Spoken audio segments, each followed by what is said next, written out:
जय हिंद मेरे प्यारे साथियों, राजीव पीपी जॉब पर आप सभी का हार्दिक स्वागत है। दोस्तों, इस वीडियो के अंदर ना बहुत सारी बातें बताने जा रहा हूँ जो कि आपको जानना बहुत ज्यादा जरूरी है। क्योंकि यूपी पुलिस कांस्टेबल 60,244 का अगर आपने भी एग्जाम दिया और सपना देखा था भर्ती का ना, तो ये वीडियो आप ही के लिए है। क्यों है आपके लिए, मैं अभी बताता हूँ। जब से दोस्तों फाइनल आंसर की आई ना, तब से लोगों में बहुत ज्यादा, जिसने भी पेपर दिया है उसके मन में कहीं ना कहीं बहुत सारे डाउट्स चल रहे हैं और बहुत ज्यादा गुस्सा भी हो रहे हैं। क्यों छात्र गुस्सा हो रहे हैं, इसका सबसे बड़ा मैं फैक्ट आपको बताता हूँ। बहुत ज्यादा अधिक मात्रा में प्रश्नों का गलत होना।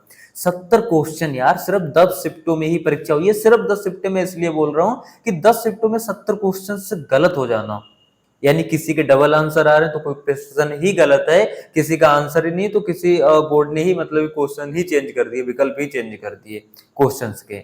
इस तरह की गलतियां, ये फेलियर ही है एकदम। एवरेजन देखा जाए तो 7 क्वेश्चन पर शिफ्ट में 150 क्वेश्चन में से 7 क्वेश्चन गलत साबित हुए इनके।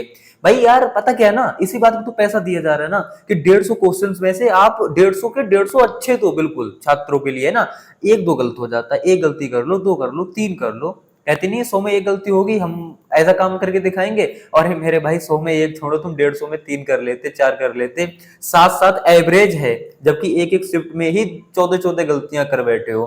कैसे? देखो यार ना, इस बार बहुत ज्यादा गलतियां हुई हैं इन लोगों से, और ये गलतियां आप लोगों पे भारी पड़ने वाली, क्योंकि ना डिफरेंस 15 नंबर का तो इन्होंने ही डाल दिया आपकी शिफ्टों में। जी हाँ, 15 नंबर का जो डिफरेंस है ना, इन्हीं लोगों ने ही डाल दिया आपके अंतर में। अभी तक जो लग रहा था ना कि स्टार्टिंग वालों को लिए इस शिफ्ट में हार्ड पेपर आया था, इसको नॉर्मलाइजेशन नंबर अच्छा मिल जाएगा।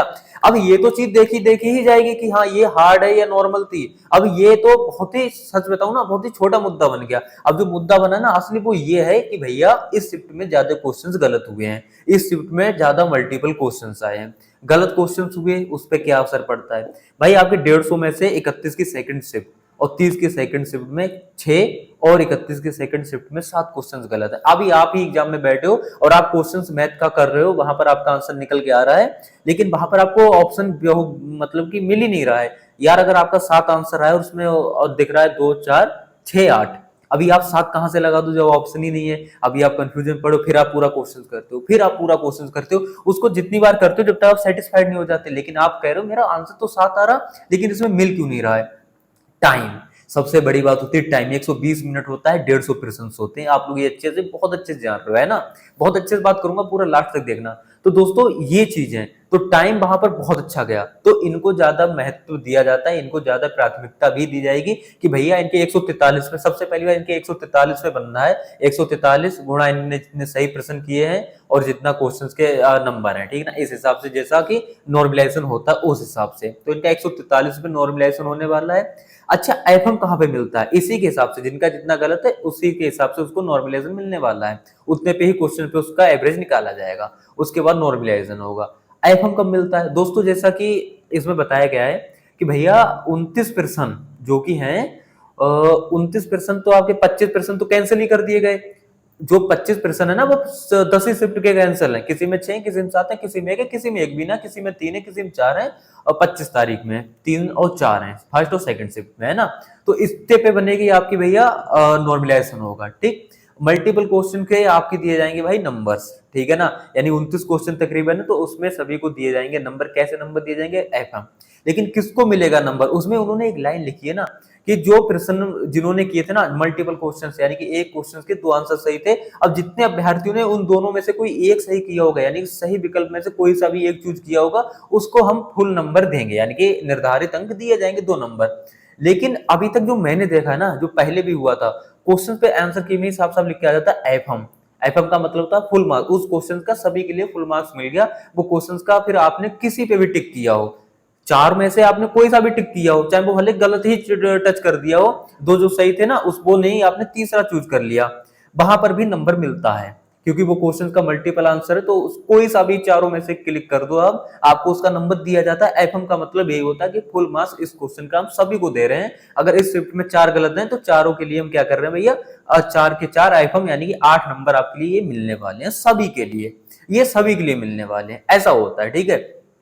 16 प्रश्नों को इन्होंने क्या किया भैया, मल्टीपल को मतलब 16 प्रश्नों के इन्होंने ही विकल्प चेंज कर दिए, क्वेश्चन भाई है विकल्प चेंज कर दिए। वहां पर भी आपको जो मुझे लग रहा है फुल मार्क्स ही ये लोग देने वाले हैं, लेकिन जो 25 क्वेश्चन गलत हैं उस पर ये लोग कट ऑफ बनाने वाले हैं। यानी कि 25 क्वेश्चन में से, जिस हिसाब से मैं अभी बता चुका हूँ, कैंसिल का मतलब है रद्द कर दिया। जैसे यूपीएसआई में हुआ था कि 10 प्रश्न अगर एक शिफ्ट में कैंसिल है तो 160 की जगह ना होकर 150 पे ही आपको नॉर्मलाइजेशन नंबर मिलेगा, उसी पर एवरेज निकलेगा, उसी पर आपकी कट ऑफ लगेगी। ठीक है दोस्तों, ये चीज होती है। अच्छा लेकिन यार इसमें सबसे ज्यादा नुकसान आप ही लोगों का हुआ है।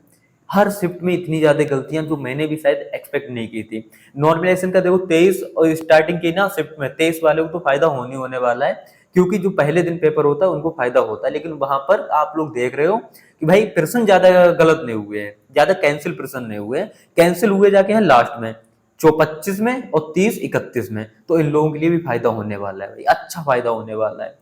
नंबर डिफरेंस तो इन्होंने ही डाल दिया। नॉर्मलाइजेशन इस बार ना बहुत तगड़ा होने वाला है, आप लोग भी सिस्टम देख के ना हिल जाओगे, यही कहोगे साला मेरी शिफ्ट को इतना नंबर कम कैसे दिया, उसको इतना ज्यादा कैसे दे दिया। वो कहेगा मुझे इतना कम क्यों दिया, उसको इतना ज्यादा क्यों दे दिया। और जो कहेगा मुझे इतना ज्यादा नंबर मिल गया, वो कहेगा मुझे इतना ही नंबर ज्यादा क्यों दिया गया, इससे भी ज्यादा दिया जाना चाहिए था, इतनी ज्यादा तो गलतियां इनकी हैं। तो ये चीज अभी आप लोग जब रिजल्ट आएगा ना देखोगे तो आप लोग खुद करे आओगे सभी के लिए कि क्या किया जाए। बहुत सारे स्टूडेंट जो कि कोड वगैरह जाएंगे, बिल्कुल जाएंगे, क्योंकि इन्होंने तो सही अपना बता दिया ना कि भैया ये हमारी फाइनल आंसर की थी, उसमें लिखी है एक लाइन, आप लोग पढ़ भी लेना चाहें कि इसके बाद आप कोई भी आपत्ति दर्ज करोगे हमारे द्वारा कुछ नहीं किया जाएगा, यानी हम निस्तारण उसका नहीं करेंगे। अभी आपको अगर निस्तारण करवाना कि आपको भी लग रहा है कि हमारे शिफ्ट में क्वेश्चन 2 गलत हैं, उसके आंसर ये नहीं सही है, तो आप कोर्ट में याचिका दायर करते हो ऑलरेडी, ये सभी चीज प्रोसेस होता ही है ना। जाओगे आप वहां पर केस करोगे, जीतोगे आप लोग, वहां पर देखा जाएगा कि हाँ आप सत्य हो भाई, तो फिर होता है वही चीज है ना, फिर आप भर्ती लटकती है। इसी तरह से भर्तियां भी लटकती हैं, आप लोग भी जान रहे हो है ना। अगर वास्तव में सत्यता पाई जाती है तो आपको वहां पर भी बेनिफिट मिलता है, ये चीज जो कि नॉर्मल सी आप सभी के लिए भी पता भी है ना। और कई सारे स्टूडेंट्स नाराज भी हैं क्योंकि 70 क्वेश्चन में आपत्तियां पाई गई हैं, लेकिन सेटिस्फाइड अभी भी स्टूडेंट्स नहीं है, गलतियां ज्यादा हैं, इस तरह का कहना है, जो कि शायद अपने अपने सभी लोग लग भी चुके हैं उन प्रश्नों का भी निस्तारण करवाने के लिए, जैसा कि सुनने में आया, जैसा कि आप लोग कमेंट्स भी करते हो है ना। हाँ बिल्कुल हो सकता है, जैसे कि मैंने देखा है 23 यानी 24 की शिफ्ट में एक दो प्रश्न है हिंदी के, साथ वो उस टाइप के गलत है प्रश्न, लेकिन उस पे उन्होंने बोर्ड ने क्या कह दिया ना भाई ये प्रश्न हमारी तरफ से सही है, और ये बुक्स में भी जो भी है सही बताया गया एक्सपर्ट द्वारा भी है ना। जो आपने आपत्तियां दर्ज की एक्सपर्ट द्वारा ही तो इन्होंने ना निस्तारण करवाया है, तो एक्सपर्ट से अब गलती हो सकती है या नहीं हो सकती है, आप लोग भी जान रहे हो ये चीज अच्छे से। ठीक है दोस्तों, फिलहाल इतनी ज्यादा गलतियां पेपर छापने में ये कहीं से ना अच्छी बात नहीं है। एक तो जब डबल क्वेश्चंस का आंसर निकलता है वहां पर भी इतना ज्यादा टाइम जाता है कि यार कौन सा लगाऊं, ये लगाऊं बी लगाऊं, हमारे साथ भी हो चुका है, कौन सा लगाऊं ए लगाऊं बी लगाऊं, दोनों तो सही, अब क्या किया जाए। वहां पर स्टूडेंट जो पहली बार एग्जाम दे रहा है वो कंफ्यूजन में बैठा रहेगा, क्या करूं, समय बर्बाद होता है बहुत ज्यादा, और इन लोगों के लिए फायदा भी होता है। अभी फायदा क्या, मल्टीपल क्वेश्चन तो ऑलरेडी सभी में बहुत ज्यादा है, किसी में 5 5 3 4 2 2 हर तरह से कैंसिल भी हुए हैं अच्छे खासे। लेकिन जो सबसे ज्यादा मार्जिन है वो 30 की सेकंड शिफ्ट और 31 की सेकंड शिफ्ट में है, और 25 तारीख में 3 4 इस तरह से है। ठीक है ना। अभी क्या होने वाला दोस्तों आप लोग देख ही लोगे रिजल्ट में, लेकिन ये कहीं ना कहीं बहुत ज्यादा चीज गलत हुआ है आप लोगों के साथ भी, आप लोग भी ये चीज जान रहे हो है ना। कट ऑफ की ज्यादा सोचो ही मत, कट ऑफ कितनी जाने वाली मैं आपके लिए बता दिया था ना, रनिंग करो, इसमें यही होने वाला है यार। आप लोग देखोगे कि 90 95 वाला कोई सिलेक्ट हो गया है और कोई 100 वाला भी सिलेक्ट नहीं हुआ है। हाँ ये चीज आने वाली है कि आप लोग कहोगे कि यार उसके 100 क्वेश्चन थे 200 नंबर भर रहा था, वो सिलेक्ट नहीं हो पाया, उसके 180 नंबर थे वो सिलेक्ट हो गया, कैसे हो गया। तो वहां पर आप उदाहरण देना कि एक नॉर्मलाइजेशन होता है इस तरह से, वही चीज आप लोग यहाँ पर भी देखोगे, ये सत्य बात है।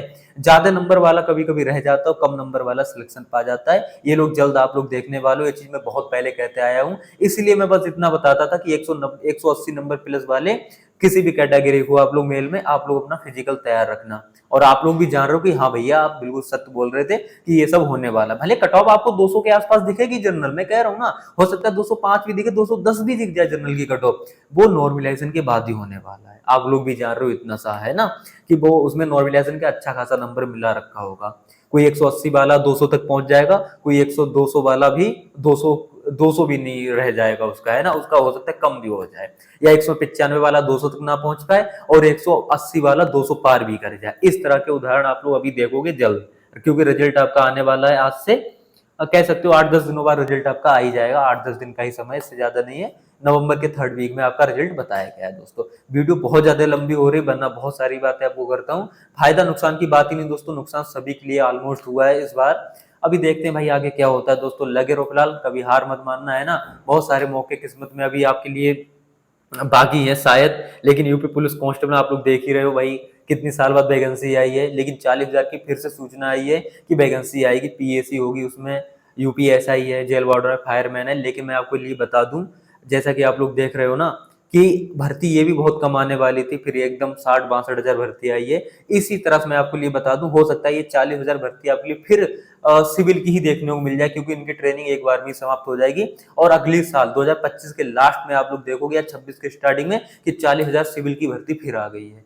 ये चीज मैं अभी आपके लिए बता रहा हूँ ना, थोड़ा समय लगेगा साल भर का, लेकिन आपके लिए हो सकता है फिर से एक बड़ी भर्ती दी जाए। क्योंकि सिर्फ यहाँ जितनी फोर्स आ जाए ना, कमी रहेगी, आप लोग भी जान रहे हो, जिस हिसाब की जनसंख्या है यूपी में और जिस हिसाब से बड़ा क्षेत्र है अपना। ठीक है दोस्तों, मिलते हैं किसी नेक्स्ट वीडियो में, तब तक के लिए थैंक यू, जय हिंद।